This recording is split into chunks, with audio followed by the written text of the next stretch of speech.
I'm David Reed. Thank you all for joining. I'm Senior Partner at Kreab. Really pleased to welcome you to speakers today, to Gareth Shear, Principal at Oxera, and Professor Annabelle Gawer.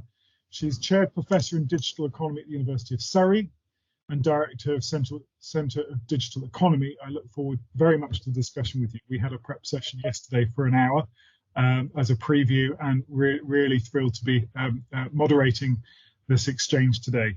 Thank you very much to our sponsor, CCIA, and also to my colleagues in Kreab Brussels team, to Federica and Mikhailo.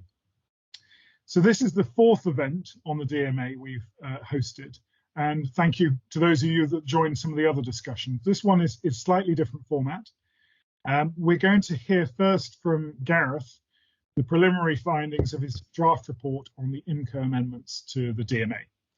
So we're just in time. IMCO's set to vote very soon, Monday, and then plenary follow-up, and obviously we have the council general approach in the context as well. So his discussion is structured in 4 parts, and we've sent these slides to you. Federica's circulated the slides, I think, an hour ago, so you might have had an opportunity to open them, but he will share them on the screen. His analysis is on the potential unintended consequences for consumers from amendments put forward in the European Parliament's Lead Committee working on DMA. Okay. Annabelle will be reacting to these remarks and discussing each element in turn. So we're going to go through the 4 segments, and there'll be opportunity for you all as meeting participants to ask questions, comments after each section. So I'd already invite you to think, if there are questions you have or remarks you'd like to make after each slide discussion, drop them in the chat or send a message to Federica, and she can make sure we have that so we can read it out. Before we actually get into the discussion, just a word on their perspectives, because they're coming from different angles. So Gareth's work is being sponsored by the CCIA, but his assessment is his own and that of his team.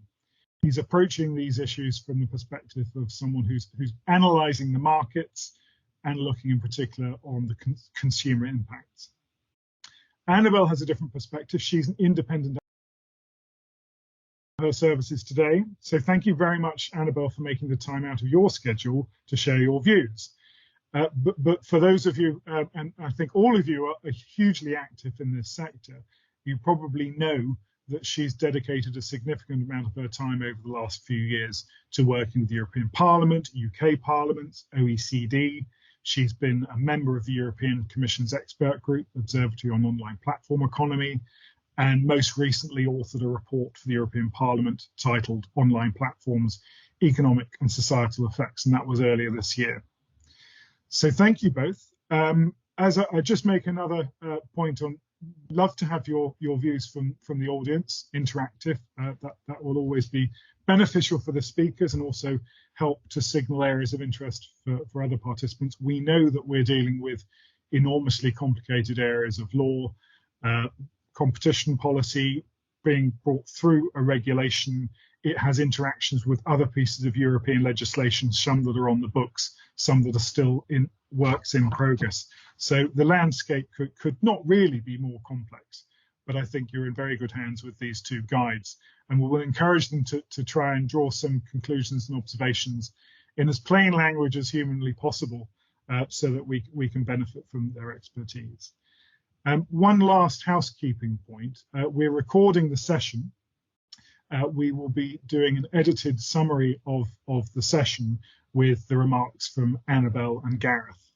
In that edit, we intend to pause so that if you have any questions, if you take the floor as the audience or have any questions, that can be edited out so that it's not an issue of, we can have a Chatham House element to it, but we can have a formalised on-record element to it as well, either as a reminder of the discussions or for others that are interested. So thank you for listening to my long-winded introduction. Over to you, Gareth, to kick us off. I think you're going to share the slides as well on screen. I will. Thanks, David. And thanks for your kind words. Okay, so maybe I'll begin with just a very brief bit of background. As David mentioned, Auxerre is an international economics and finance consultancy. I'm a principal in Auxerre focused on competition policy within digital and media markets. So for the last year or so, that has meant a lot of focus on the DMA and DSA as well. In particular, shortly after the Commission published its draft DMA last year, I worked with Kay and the CCIA on a report looking at the consumer impacts, the likely impacts on consumers of a few of the business practices that the DMA is targeting, specifically self-preferencing considerations, so things around ranking and prominence of content, bundling considerations, features and products, and then leveraging concerns, particularly around data. Since then, obviously, we've had a lot of opinions posted about the Commission's draft, including those from Parliament and some of the national regulatory bodies. And then earlier this year, IMCO published their full set of amendments that they were considering as part of the process. And we look forward to seeing the final compromise text on those after the vote on Monday. So what we're doing now is, again, working with the CCIA, looking at the text from IMCO, the text from Council, and thinking about how those are amending the articles and the recitals, actually, in light of some of the concerns that we were raising in our last report. And in this piece that's forthcoming, hopefully by the end of December, factoring in those two compromise texts that are coming out next week, we're focusing on 4 key issues that we'll walk through with you today. And that's issues around data separation, in particular, Article 5 and Recital 36. Issues around the integration of products and services and how those are being addressed. Issues around interoperability and the way the text is impacting on how gatekeepers have to interoperate with other players in the tech space. And then finally, some thoughts around business models and some of the ways that the text impacts on business models. And as we said throughout, we're very much thinking about the unintended consequences this could have for the way consumers get to use these services. I think these are important issues that need to be brought out, but we want to make sure that we find the right balance and don't jeopardize some of the massive benefits that consumers are getting from technology at the same time as providing more contestability and access for Europe's businesses. So maybe taking the first of these then, we'll start with the data separation concerns. When we look at the latest available version of IMCO's compromise text, they're from the 27th of October, we find that the text extends extends the amendment slightly to include this cross-use of personal data, and it's good that that still allows users to opt in. So we have this language at the end here, unless the end user has been presented with specific choice in an explicit and clear manner. Whereas some of the proposed amendments that we had seen had been removing this, which would have left consumers with no choice to opt in to the benefits that data separation grants them. However, the language that's been added to Recital 36 is making unrealistic demands on platforms. It's talking about how the less personalized alternatives that platforms have to offer must not be of a different or degraded quality. And this sort of fundamentally misunderstands how platforms are creating value for consumers through the use of their personal data. So data can be used by platforms to personalize and tailor products. And there's several examples that we draw out in our report.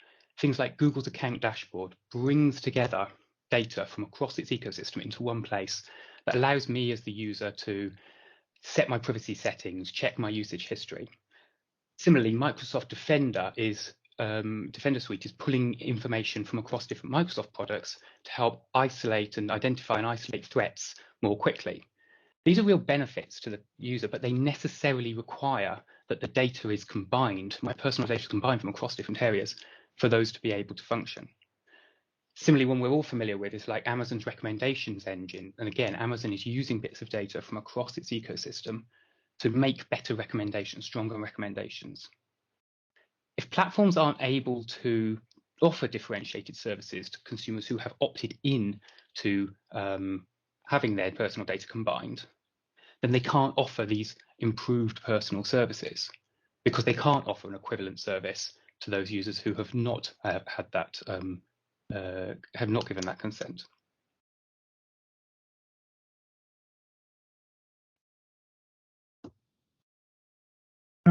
Gareth, should we pause there and take comments from and observations, but also questions from Annabelle?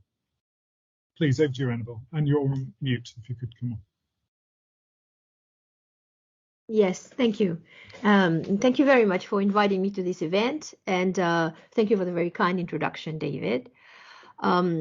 Yes, and I just want to just preface my remark very briefly to say that I think the DMA is a very important piece of legislation, and that I'm generally in support of it. So my remarks are going to focus exactly on the slides that are being presented today and these proposed amendments. On this particular slide, I would completely agree, actually, with Gareth's analysis. Can you leave the slide up? Yes, thank you very much. I particularly agree with the way that his diagnosis is that the amended recital, which demands that the less personalized alternative should not be different or degraded quality compared to the service offered to the end users who provide content to the combining of the personal data. I think this reflects a profound misunderstanding of how platforms in general create value. Digital platforms create value by enabling the joining up of data that belongs in different places. That is the way they create value. So the term we use in management research is enabling complementarities across users, across devices, across sectors, and across silos of data, right? That's actually what platforms do. Now, I understand the intent of the article itself, which I think is fine, that this cross-using of data should be somehow controlled, right? We don't want platforms as a society to decide unilaterally and in an opaque way which kind of data they have about us that they choose to combine. And I understand the concern there. For example, in the Google Fitbit acquisition, some of the critics of that acquisition, of whom I was, say, you know, there's a potential danger to combine data from so many multiple sources that we could envision that it could have a negative effect. However, in the amended recital here and the way it is phrased, to say that the alternative should not be different and not offer degraded quality is simply impossible. It's a contradiction in terms. Also, there is an inherent ambiguity about the term quality, right? What one user would consider good quality may be more targeted recommendation to himself or herself. What another user may consider quality would be more privacy, even if there is a trade-off of less recommendation, right? So putting in law that it should be the same quality or degraded quality without clarifying who is going to decide what quality means in this case is going to create a whole lot of problems which are impossible. So this could be done, this could be useful and appropriate if there was an observable, measurable, quantifiable, and a shared agreement on what quality means. For example, if we think about quality as, you know, number of megahertz of a microprocessor, that's unambiguous what that means. If we think of quality of, you know, degrading the line from a telecommunication carrier's perspective, less bandwidth, that is observable, that is measurable. And if we have in law, we don't want degraded quality, it makes perfect sense. It is implementable, it is verifiable, and it is therefore enforceable, right?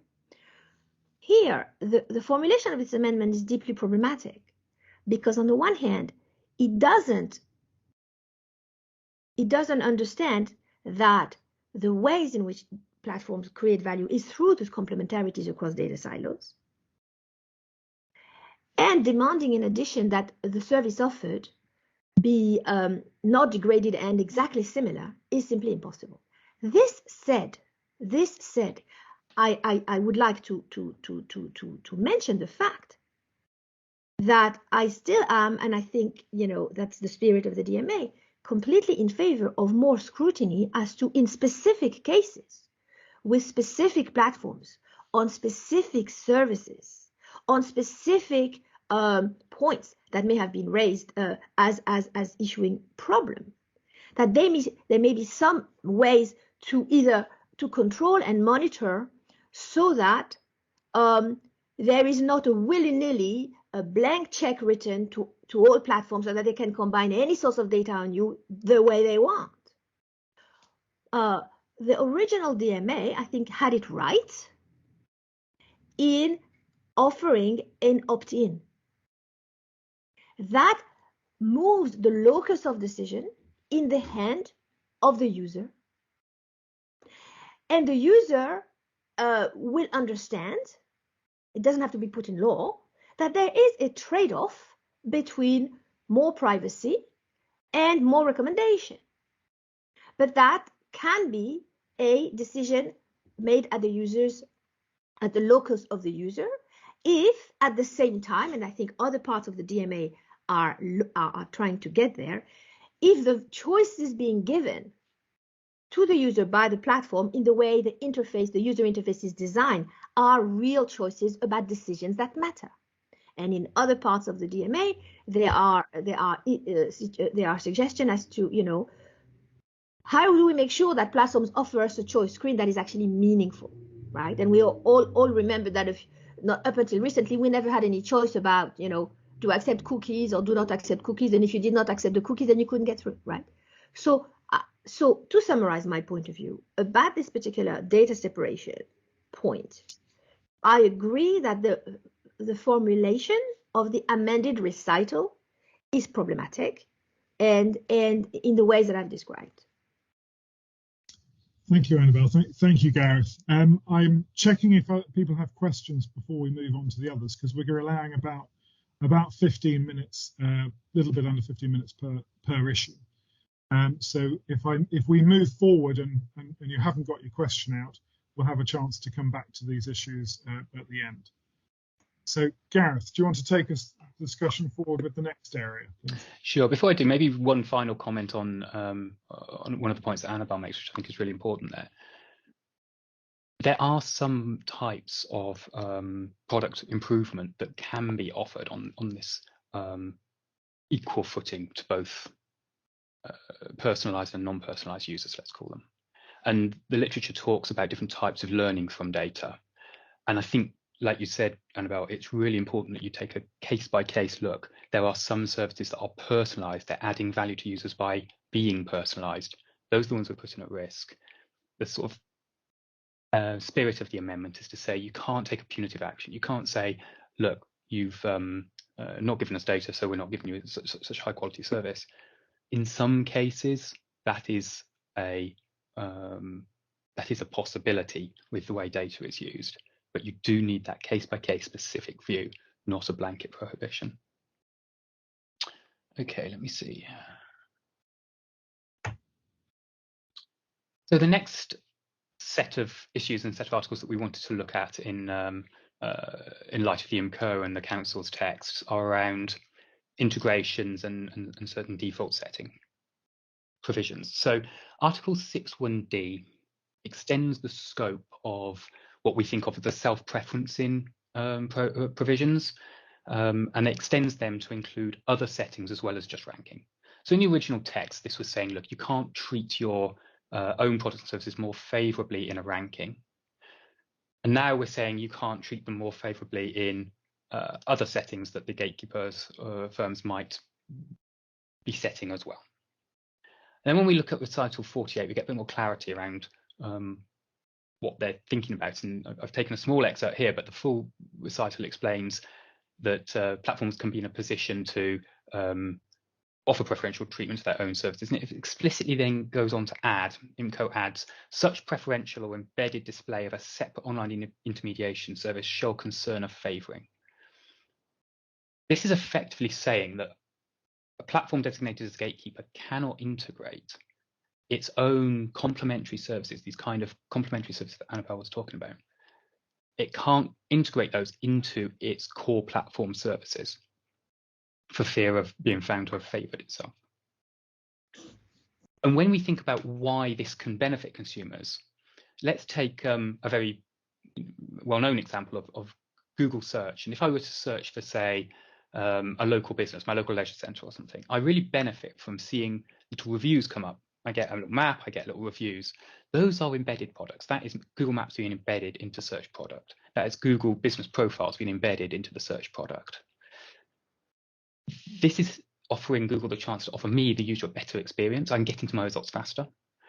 It's also meaning they've got more reliable data. They know that they've got one source of truth across their ecosystem. I'm not getting conflicting messages depending upon where I look. I'm not hearing different opening times, different contact details or whatever. I think importantly, with the way these changes have been framed, again, a theme that's starting to come up, it's not giving users a choice to opt in. The way that this is being framed, I as a user wouldn't be able to say, I want those integrated service experiences. So whilst there is an important point about giving access to third parties here, I fear these may be going too far and actually making it so that the consumer can't make that choice to have an integrated service if they wish.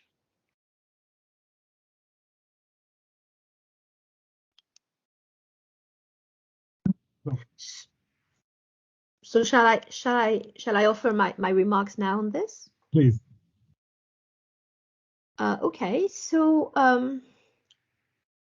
I agree here again with Gareth's analysis. When I read just the left-hand side of the slide, the amended article or other settings, it seemed a little bit innocuous to me. I didn't quite understand what was meant or covered by that.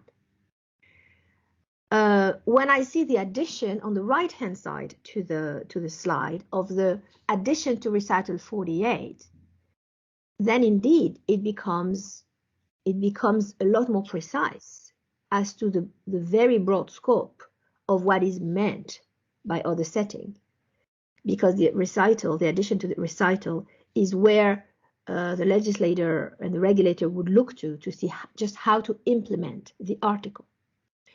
And so here, when I see that basically embedded display of a separate online intermediation service shall constitute a favoring irrespective of the information or results. From what I understand, that means that the very notion that, for example, on Google search, there would be boxes with the advertised products from Google Shopping. The very notion that such a box would exist, if I understand the recital properly, the addition proposed, that would become unlawful. Okay, if my understanding is correct, I think it's a big problem,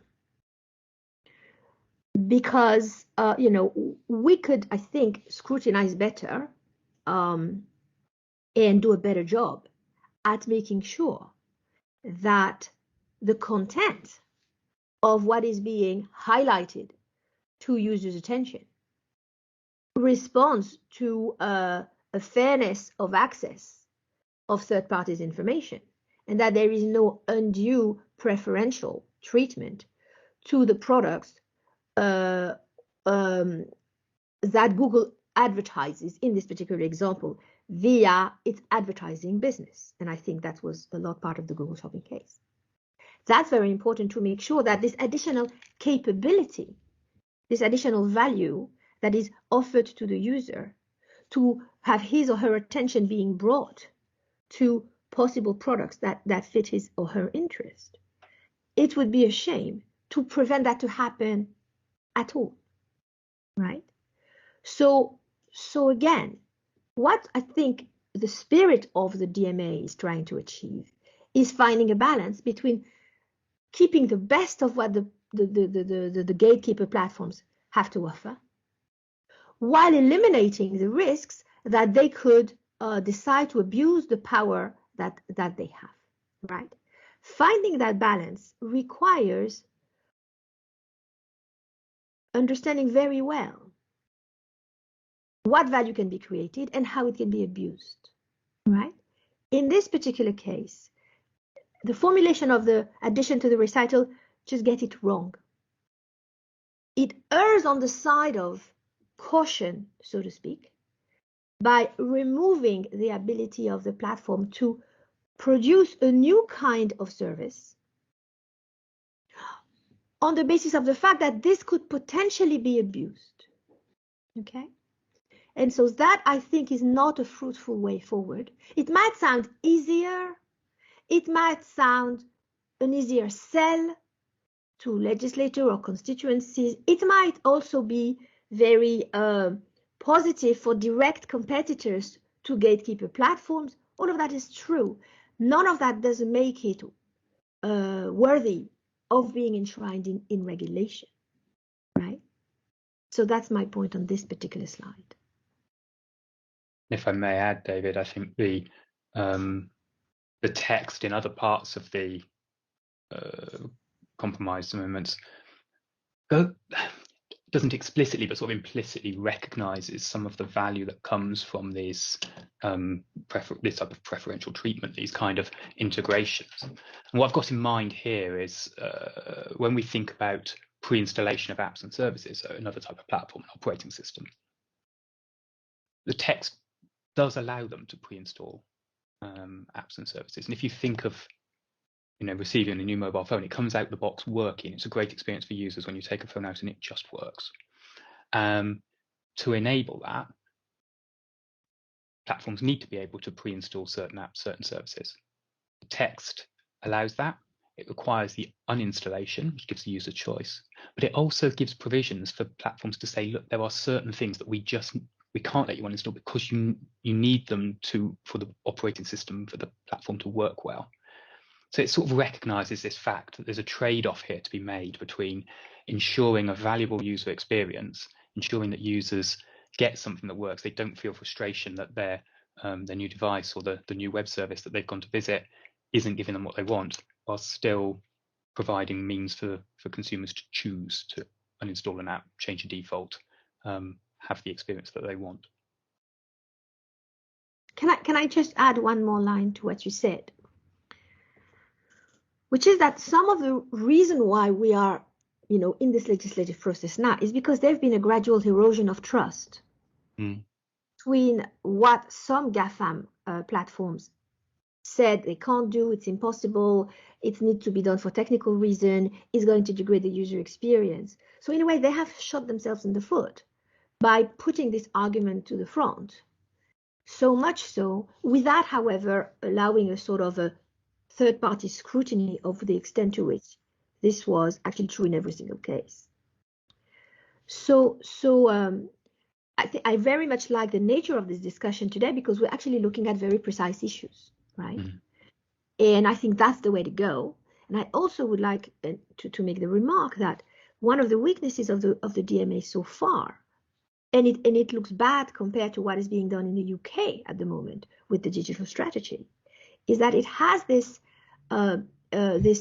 approach of applying the same rules to all the gatekeeper platforms.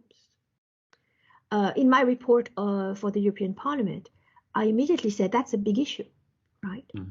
Because when we hear talking in the word of for example this article, and I think the next slide will also refer to that. We talk about basically ancillary services and core services, or what is part of the operating system, right? The very notion of what is core as a service to a particular platform, it may not be the same as what is core to another one. And it's never clear in the text how exactly is the definition and the scoping of what this core service is.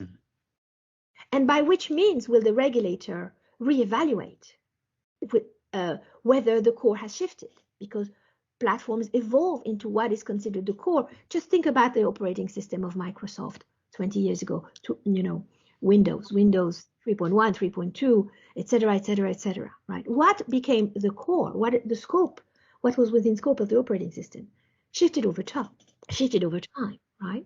And so, if the regulator doesn't have a clear framework of analysis to decide what is core, what is ancillary, then how is it possible to, in the court, make an unambiguous judgment as to, well, you shouldn't have done that because it's ancillary and that should be part of the core, right? So this point I'm making is of the same nature of the point that I was making about quality, is the ambiguity about what that means. Therefore, in this particular setting, a precise case-by-case approach is much more likely to deliver the intended results. So I think I will stop here for this slide. Can I just check, when you say case by case, do you mean case by case through amendment of the DMA to target rules to specific services, or do you mean case by case in another context? No, I mean that the DMA should have within its text a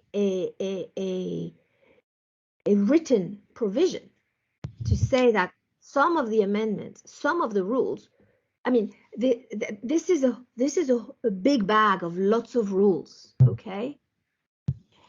The DMA could say, this is the maximum set of rules that we're going to apply to a gatekeeper platform. We are not going to start inventing new rules on the spot, okay?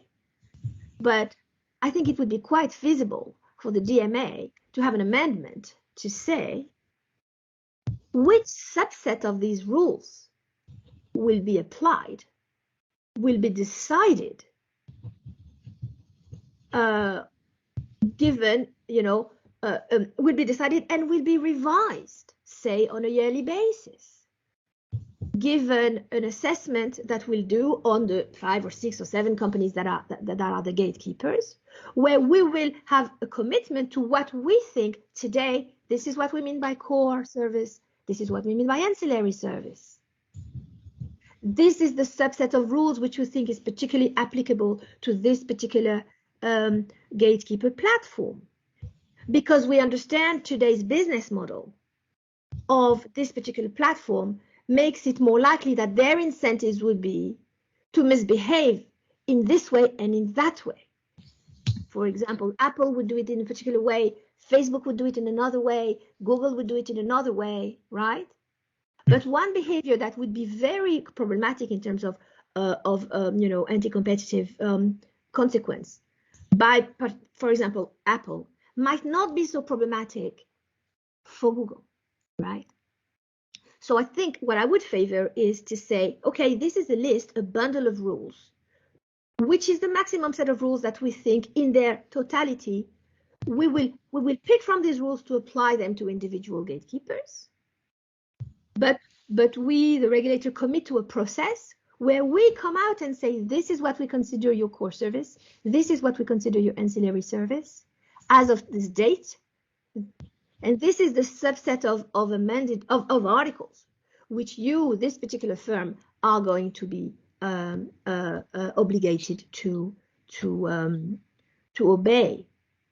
And then to have a process that, every year or every 2 years or every 6 months, that has to be decided. I think every year would be a good point. We will revise these basic fundamental parameters of what we expect from you under these conditions. And that will be the law for you. I think, to me, that would make a lot more sense. I mean, I would wholeheartedly agree with what you're saying in terms of needing this mechanism for more targeted, more case by case. I guess my interpretation of case by case would be to say, think about the different business models that are being operated in the market. You can take some seemingly very, very similar consumer services. I mean, some obvious examples are like Apple and Google when it comes to mobile phone and mobile phone operating systems. These are really different. The way they monetize the IP that they've built is really different. Whereas one is about selling a end-to-end integrated device experience, the other is about providing an open ecosystem that encourages people to, third parties, to innovate and build on top of that. That's creating really different incentives for these two firms. So trying to apply the same set of rules and regulations to them without tailoring that. We agree. Yeah. You and I completely agree. And you're absolutely right that the reason why we need to have a tailored approach is precisely because of the divergent incentives of the firms rooted in their business models. Incentives matter, and they will drive different behavior, as well as incentives, as well as capabilities. They also differ in capabilities. But for both of these reasons, that's why a more customized approach is to favor, if possible. Thank you both. I mean, that leads on to interoperability. So the next part of the discussion.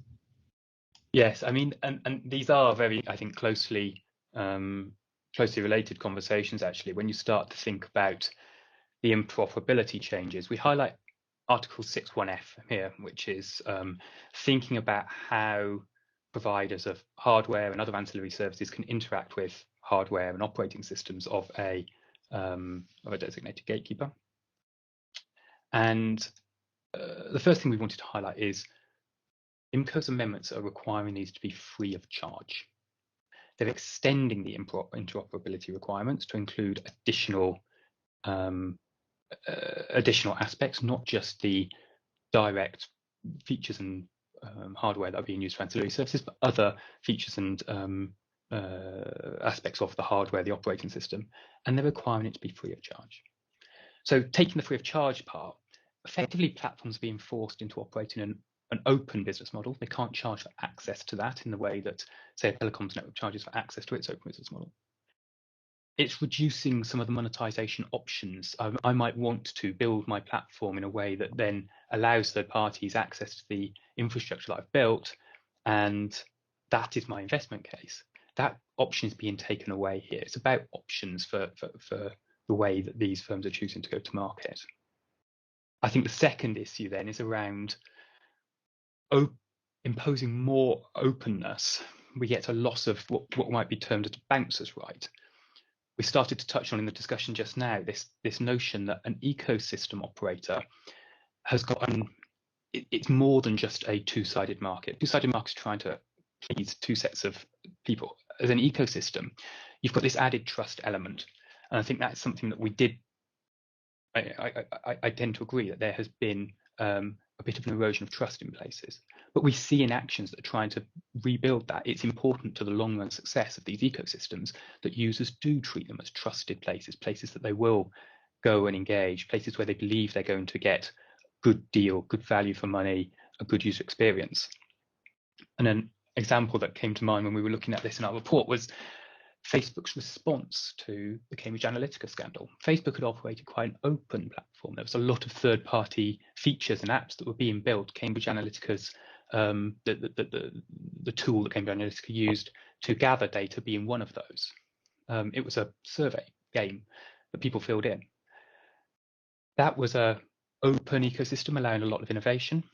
The response to the scandal was, look, our users are now being put, at a governance risk. There's a step we want to take to make our platform more trustworthy for users. We don't want to take away the tools that allow a platform to do that.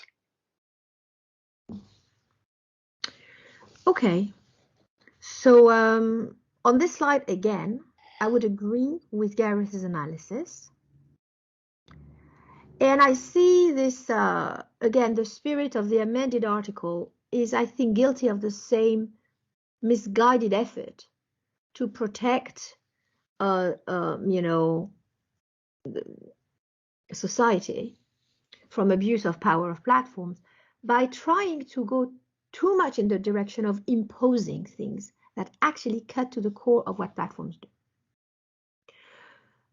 So here, the particular error is to impose a business model choice of pricing, okay, to platforms.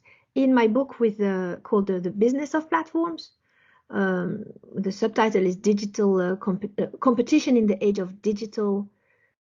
I'm sorry, I'm forgetting. So digital competition, innovation, and power. Right, strategy in the age of digital competition, innovation, and power. That's a book I wrote with Marco Somano from MIT and David Yaffe from Harvard Business School. We identify 4 levers, that is four important steps that platform companies, any companies that want to build a platform business has to follow, right? And what the spirit of the DNA is to favor more competition, right? So we want more competition. We want a variety and a diversity of platforms and a vibrant competition. And absolutely, that's very, very important. Now, the choices, the fundamental choice that characterize any platform business is choosing which sides they're going to help interact. Then making decisions on pricing. Which side do you subsidize versus which other side do you not subsidize? The subsidization of sides is an integral part of what a platform business model is. Without the subsidization, which can be very efficient, right? If you think you have 2 sides, one side is willing to pay less than another, but in general, they would all benefit more, right? So what this pricing choice of subsidizing one side with the money of the other side, what that actually achieves is that more users can consume the product. Okay, so in as much as the engagement with the other side is not nefarious, and it's a cost, or it may be a hidden cost, but it could be made less hidden. In as much as the engagement is not nefarious and is presented transparently to users who then, in all knowledge of what they need to know, can opt in or opt out, then this is great, right? If people have a real choice, this is great. If it's surveillance society and you're being spied on and we don't let you know anything, it's awful, right? But this particular interoperability slide here makes a choice about the free of charge. The third lever is about the governance of the ecosystem, right? So what platforms do, and that's an integral part of what they do, is that they govern the ecosystems. They make arbitrary decisions about what is allowed and who could do what, right? So, for example, Facebook decides who can be a user. If you're under 13, you're not supposed to be a user. We want actually Facebook to make more decisions as to what kind of content is available or not, right? If we remove the ability to govern, right, we are robbing ourselves of the potential benefits that platforms bring to society, because you do not have a platform without a choice of pricing as to who subsidizes who, and without a control over the governance of the ecosystem. The question can be, what do you control as a platform and what will the government control? That's absolutely fair, right? But imposing an openness de facto is as if you were to say to the UK or to Europe, you have no control over immigration. Your borders have to be open to absolutely anyone by principle and by design, right? Whether they are terrorists, whether they're carrying drugs, it doesn't matter. We want the principle of openness to be absolute and to be enshrined in law. That cannot work, right? Because, and I have a paper in which I describe the 3 fundamental decisions that define what platforms choose in terms of boundaries. One is the scope of the firm, which is a traditional decision that any firm does. Who do we employ? What asset do we own versus who do we contract with? And what is outside the scope of the firm? The second decision is which are the sites that we decide to bring on. Do I bring on advertisers or do I not bring on advertisers? If I'm Tinder, do I let men meet women, or just men and men, or just women and women? Do I allow children to go on Tinder, right? And then there is a decision about the interoperability, which has to do with the design of the digital interface. And the design of the digital interface is a design choice as to the two-way conduit of data between the platform itself and the side members. This is a design decision that says how much and what quality and what quantity and what kind of data do I extract as a platform from the users into one side, and what kind of data and how much do I send back, right?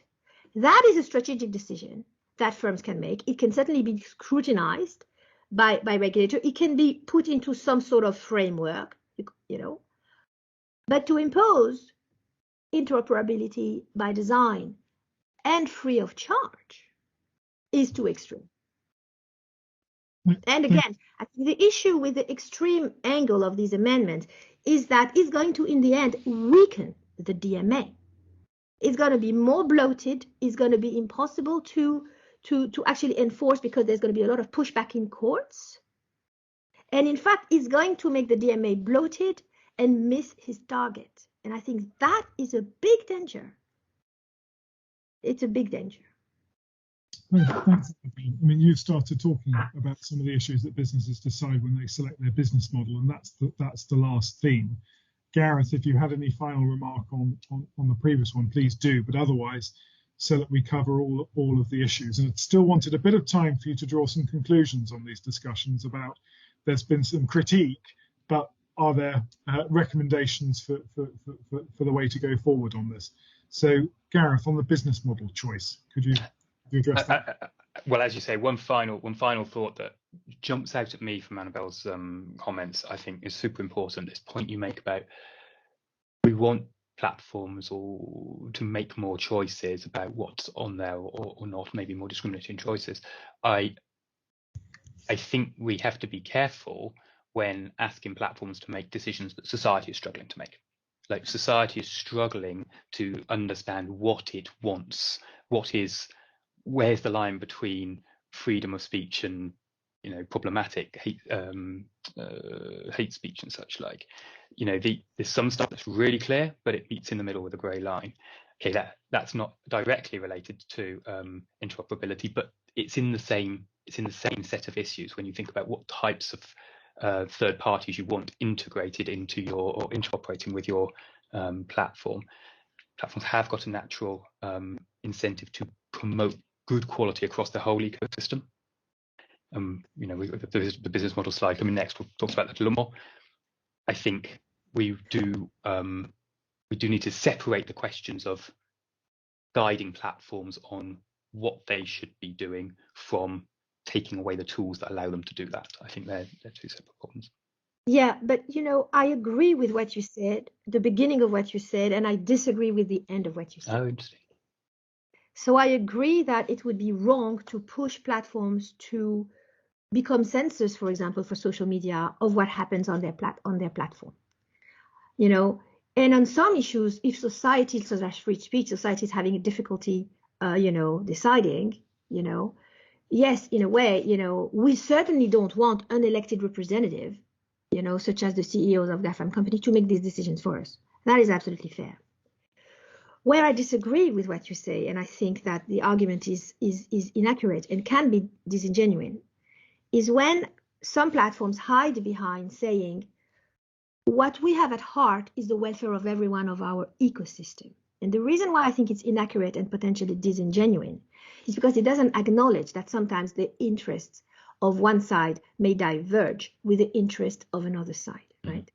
The very value, the advertisers may want to have just as much information on you as they can. And if they could put video cameras all over your bathroom and your house, maybe they'd be happy to do that. That may be the unfettered incentive, right? The role of the platform is to find a middle ground and offer a service that makes two people happy enough, right? Imagine it's like you have two friends, they want different things, and the value you have is to be the peacemaker. That is the genuine value that the platform can do. The problem of business models that are fully subsidizing one side and only getting money from another side is that it skews the incentives of the intermediary to please as much as possible the paying side and to keep in relative ignorance the other side. And therefore, and we all know that, this is obvious now. So just to say, well, it's in the interest of platforms to make everybody happy, I think we could have heard that and nodding in 2016. But today, given the fact there have been so many abuses that have been shown and that have elicited such scandals, that argument itself is actually not necessarily helping, right? So the discussion as to how much governance and the role between self-regulation and top-down regulation, and whether it may be in the interest of platforms to create coalitions of other platforms and to abide by a self-imposed sector-wide code of conduct, as it has happened in other industries that were feeling threatened by regulation that may not be good. And they thought it wasn't good, not just to protect their own private interest, but because they had perhaps also a broader view. That happened, with environmental regulation, with energy regulation. It happened with movies, broadcasting, with advertising industry. We have a paper on this recently published in the Industrial and Corporate Change called "Can Self-Regulation Save Digital Platforms?" So the discussion around this is worth having. It's important, but I think by portraying the argument that platforms shouldn't be asked to decide what society has a hard time deciding, it actually doesn't help the cause of platform to just remain at that level of analysis. It's my opinion and that of my co-authors. We've got 5 minutes. I think I thought this might happen. We'll go a little bit over. We'll try and wrap up in 10 minutes, but we want to have time to complete the last slide and then have your takeaway comments. So Gareth, if you'd like to, Sure. This last point. So the final point where we've already started to touch on, so hopefully we'll move through quite quickly, is around business model choice and some of the impact that the changes are having on that. And obviously we've been highlighting the importance of, or the range of different business models that are out there and the importance of having that choice. I think the thing that jumps out to us on this is the text in recital 49. Now, in previous versions of the amendments that IMCO considered, this was actually included within the articles at one point. I think the text has found its way into the recital, and it's this part that stipulates a gatekeeper, to avoid conflicts of interest, should be required to treat its own products or services as a separate commercial entity, commercially viable on a standalone basis. And this is cutting off one of the business models that was reasonably prominent around the digital economy, which is this cross-subsidization of one service and service from another. And there's a few examples that we list here. So think about Amazon's Prime services. There's obviously a linkage between their Prime services and their core marketplace service through the deliveries that are offered, the premium deliveries and some of the offers that are offered. But there's also a raft of other features and benefits that Prime users get, and that ranges from television content, audio content, storage services and such like. Maybe that is a viable standalone business given the pricing they charge, but maybe also it's something that Amazon or a competitor might want to cross-subsidize to launch a similar service, and we want to be able to keep that option open. I think something else that we really want to highlight is how some bundling of revenue generating, non-revenue generating services is having a real impact for consumers in terms of price and availability of other products and services. So Google Android is a case in point here. Google Android is not a revenue generating service for Google, but it's a platform on which they can offer to consumers other services, their search, their browsers, their Play Store. And the cross-subsidization from those ancillary services into Android is enabling handset manufacturers to make cheaper phones. And this is something that we covered a couple of years ago. We did a report for Google on the benefits of the Android ecosystem and highlighted how many consumers around Europe and around the world are getting access to cheaper handsets as a result of this. And finally, something that, again, Annabelle, you've touched on a couple of times, is the uncertainty that's created. And I think this is another one of those examples of where the text is creating uncertainty for firms that can hinder their appetite for feature innovation. So the one that jumps to mind for me is the evolution of Facebook. I remember when it started as a really simple text-based update service for, you could make a post to your friends, and now you've got video sharing, photo sharing, Facebook Watch, jobs. You've got dating in some places, I think, marketplace. All of these features could be considered something that has to be a separate standalone service, or it could be that actually I'm looking at how people are using my service and I'm providing features that are helping them do those things better, just making the experience better.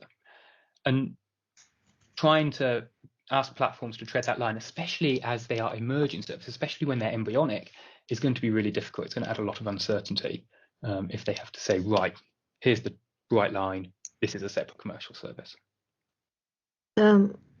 So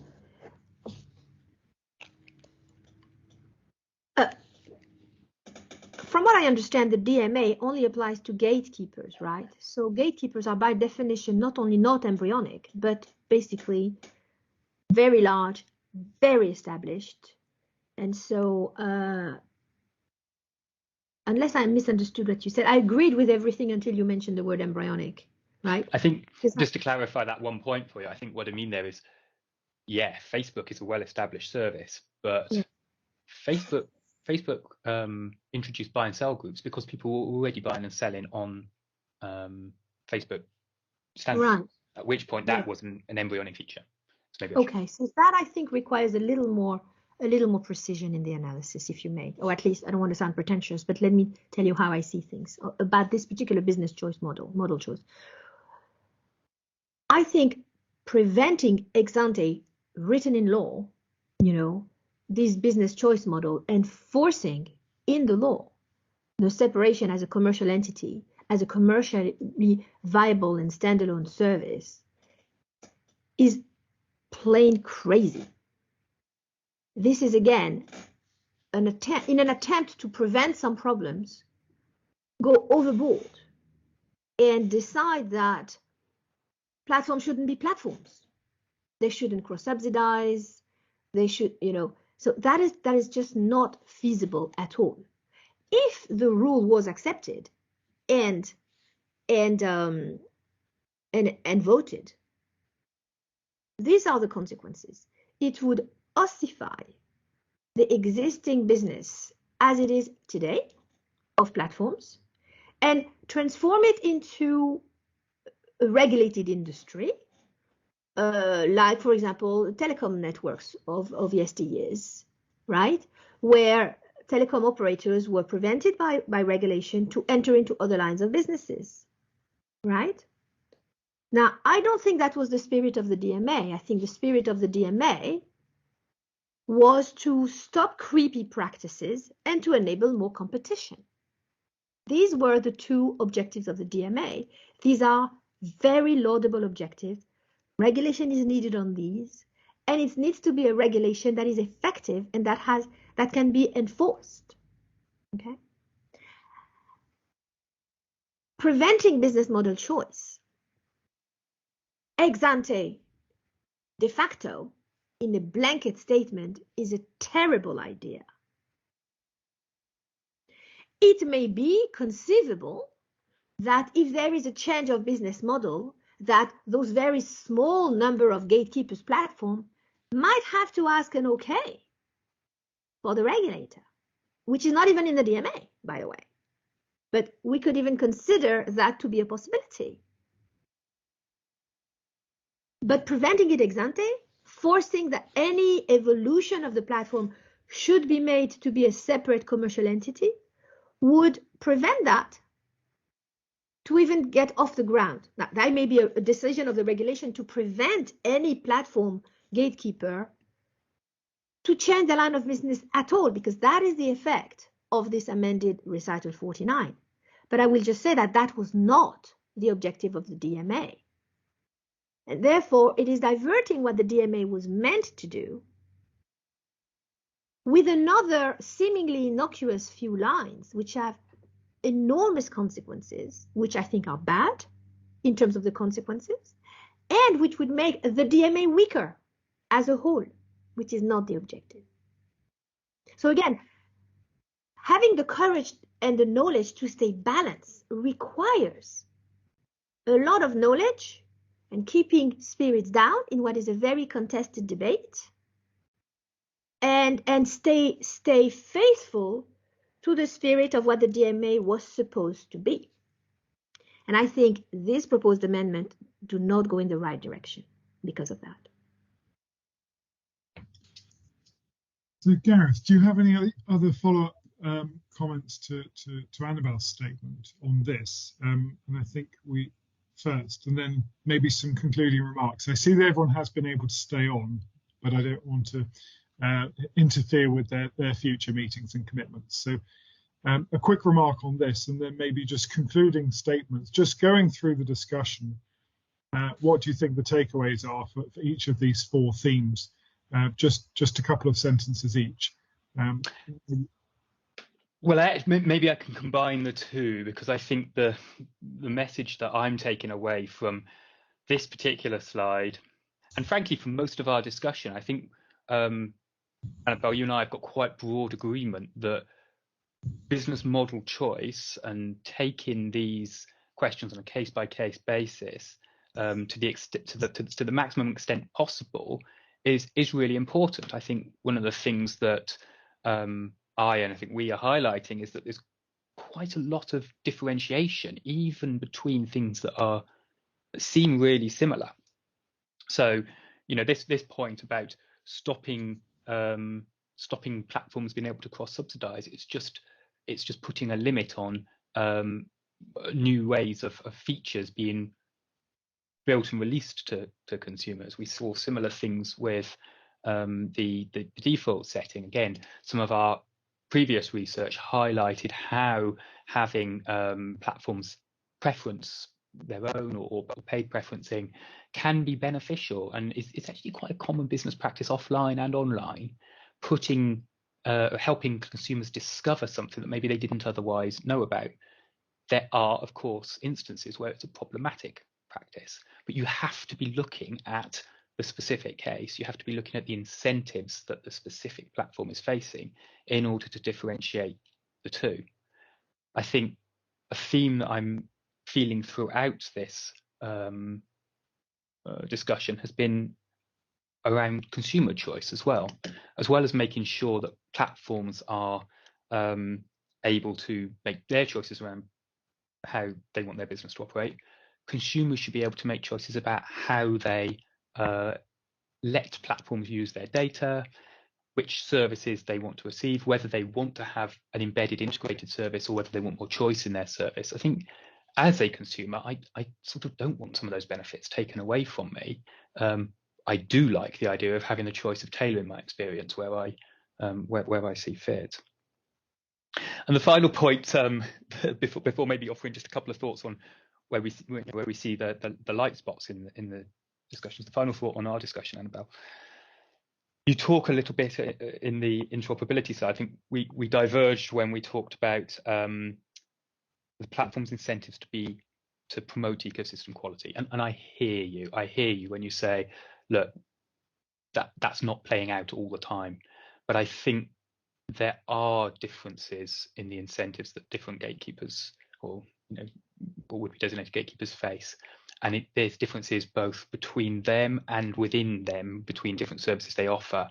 And I just think it comes back to this theme of making sure we take a more specific look at the issues before we make blanket prohibitions.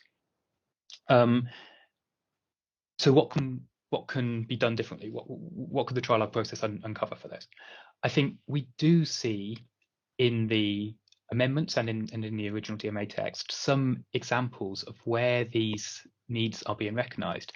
There's an increasing number of references to say, unless the gatekeeper can justify this behaviour. And that's certainly a step in the right direction. Engaging in a conversation between the platforms and the regulator, promoting that conversation. A side point on that is moving stuff from section 6 to section 5, or article 6 to article 5, I should say, is potentially taking a bit of a step backwards there. Article 5 doesn't promote conversation the same way as article 6 does. And then as another potential model that speaks to something Annabelle raised, we can potentially see a version of the DMA where there's a suite of tools that are at the disposal of the regulator, but not all applied in a blanket fashion. And I think that Germany's amendment to their competition law in 19A, Section 19A, starts to take a step in that direction. It's a different framework. It's about cross-market power. But once that has been found, there is a suite of tools that can be applied, but they're not all applied automatically. It has to be specified for your business model in your economic context. This is the right medicine for the symptoms that we're observing, and that would be a benefit to help improve this tailoring and improve this business model specific approach. Thanks, and some parting comments from you, Annabelle. Thank you. In conclusion, I think I've been fairly clear as to, in as much as we're talking about these 4 particular amendments in recitals, I think they all are guilty of overshooting and actually weakening the DMA. So I think that I passionately want, a good regulation of digital platforms. I think that they have become the gatekeepers, more powerful than some states in some cases. I think that this is a new kind of not just technological value creation, but economic and political power, which has to be scrutinized and regulated in the right way. The right way to regulate is not to create a bloated DMA, which is going to become unenforceable. The right way to regulate is also not to cut directly at the heart of how platforms actually create value. Platforms create value in a particular way. They combine different streams of data. They facilitate, they harness and identify complementarities across users, across businesses, across sectors. They can do that because we live in an interconnected economy and they have massive computing power, and because of these network effects, that the network effects are reinforced by the pricing decisions, the subsidy decisions, which allow the most value generation to happen. Okay. At the same time, the gatekeeper platforms have become governors. They have become unelected governors of private ecosystems. As long as it's a private business and the only people who are dependent upon it are the suppliers and the set of consumers of this particular platform, and it's relatively small, there's nothing wrong with that. That's the nature of private enterprise. Okay, we are in a situation where these private the gatekeeper platforms have become almost like an infrastructure for commerce, an infrastructure for knowledge exchange, except that we don't want them, or at least certainly I don't want them, to be, regulated entirely and run by the government. Just like in France, for example, we used to have, national railways. I don't want a national or European Google managed and owned by the government, right? So what we want, and we have to recognize that because of the nature of the way they do business, platforms are double-edged swords. And it is impossible to completely have a platform while removing, the ability to cross-subsidize or of the platforms to make decisions about governing its ecosystem. That simply means to say, could you please stop being a platform now? We liked it better before. But it turns out that the new circumstances that we are in, the digital economy, which facilitates physical connections, data connection all over the world, combined with very, very much increased processing power, these new opportunities create the possibility of creating value in a fundamentally different way. So we are in the middle of the rise of a new revolution, similar in scope and importance of the Industrial Revolution. And if we think about the new organizations, the new firms, the modern manufacturing firm, a new organizational form, that's how we would call that in management research, that emerged from the Industrial Revolution, these were precisely the sort of animals, in terms of organizations, that could take advantage of the new technologies of the day, the electricity, the steam engine, manufacturing processes. And in order to take advantage of that climate, if you wish, they took a certain form. And that form involved manufacturing processes, economies of scale, and hierarchical organizations, which we are familiar with. The gatekeeper platforms are the first life form, if you wish, organizational form, that are really showing us what can be done when you take advantage, without much constraints, of the digital economy, of these digital circumstances. Complementarities across silo, check. Cross-subsidizing, facilitating, taking advantage of the difference into willingness to pay of various groups, these side members, who would, however, benefit from being connected, check. So these are fundamental benefits, and we would be fools to say, we don't want that. We don't want to allow, gatekeeper firms, even if they are overly powerful, to cross-subsidize or to choose how to expand. We want to go back to the way it was before. That is the wrong way to look at it.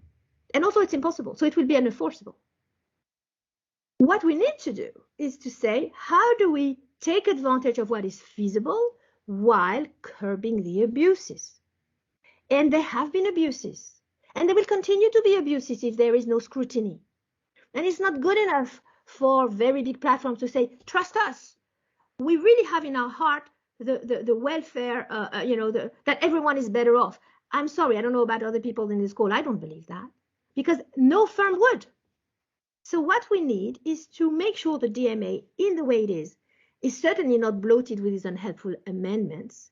I still hope it's possible to allow in the text to add a process about facilitating some, case-by-case set of rules on limited period that can be revised. The UK is doing a much better job than Europe. They're only one country. Why? We should do better as Europeans, I happen to have not dual citizenship, but I can see it from both ways. I care very much, and I'm disappointed that the DMA has not gone the road of a more catered approach. And I think that for the decision makers in this room, or the influencers in this room, this is a message that maybe is not too late to push. My last point is about how worried I am about the implementation of the DMA. I mean, it's all fine and good to try to add a few amendments here and there, which are not even helpful in the case of this one. But what's the missing elephant in the room is just how much resources will Europe devote to the implementation of this DMA. Last time I heard they were talking about 60 full-time officials. Probably 600 wouldn't be enough. We need to have a proper and appropriate and commensurate effort here. And that I don't see yet. And that is a big issue. So that is my final word. Thank you, Annabelle. Thank you, Gareth. I'm disappointed we don't have more time. However, the European Parliament will make their judgments over the next few days and weeks, and then we'll be focusing on the trilogues. So we will come back to you with a date for the next discussion in this series, where we'll go over a lot of this again, but maybe through a fresh lens, because we'll understand where the Parliament has made its conclusions, and that will tee up the next phase of the negotiations. So thank you all very much for attending. We really hope this is useful. Please send us any feedback via email, areas we can improve the discussion, different topics, anything about this event series that you think would be beneficial for us in preparing the next one.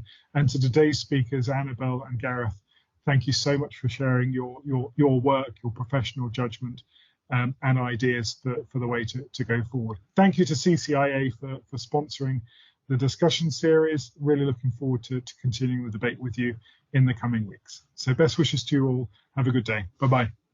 Thank you. Thank you all.